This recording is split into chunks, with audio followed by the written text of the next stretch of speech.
L'origine des noms de 5 villes chinoises. Pékin. Au début, Pékin s'appelait Jicheng, la ville de Ji, du nom d'un petit royaume ancien. Pendant la période des royaumes combattants, elle devient la capitale du royaume de Yan et elle prend le nom de Yanjing, la capitale de Yan littéralement. Sous les Tang, elle devient Yaozhou, la préfecture de You, parce qu'elle est au centre de la région de You. Les noms anciens dépendent donc surtout du rôle administratif de la ville. Mais ces noms avaient aussi des sens. Ji est lié au chardon, Yan signifie hirondelle et You signifie quelque chose de sombre ou isolé. Mais on ne sait pas si les mots veulent vraiment dire ça ou si c'est juste des caractères utilisés phonétiquement et on a oublié la signification. Ensuite, la ville change encore de nom. Sous les Liao, elle devient Nanjing, capitale du sud, parce qu'elle se trouve au sud du territoire des Liao, donc rien à voir avec l'actuel Nanjing. Sous les Jin, elle devient Zhongdu, la capitale du milieu. Sous les Yuan, donc les Mongols, ils l'appellent Ta'adu, la grande capitale, et en mongol, ils l'appellent Khanbalik, la ville du Khan. Sous les Ming, elle est d'abord appelée Beiping, paix du Nord. En 1403, l'empereur Yongle y transfère la capitale depuis Nanjing et lui donne donc le nom de Beijing, la capitale du Nord, qui est resté le nom aujourd'hui. Shanghai.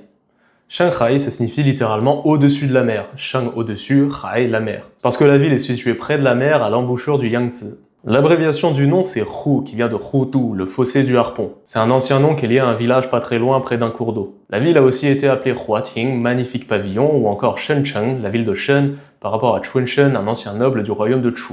Un de ses surnoms modernes est aussi Motu, qui signifie ville magique ou parfois ville démoniaque. Guangzhou. L'ancien nom de Guangzhou, c'est Panyu, dont l'origine est inconnue, mais on pense que c'était lié aux montagnes environnantes. Plus tard, la ville devient le centre administratif de la région de Guang et prend donc le nom de Guangzhou, préfecture de Guang. Guang, littéralement, ça veut dire vaste ou large, donc ça évoque un grand territoire. Son surnom, c'est Sui, et ça vient du caractère qui veut dire épi de céréales. Selon la légende, 5 immortels montés sur 5 moutons de 5 couleurs auraient donné des épis de blé aux habitants pour leur donner de la prospérité. Et après, ils se sont barrés et les moutons se sont transformés en pierre. Chengdu.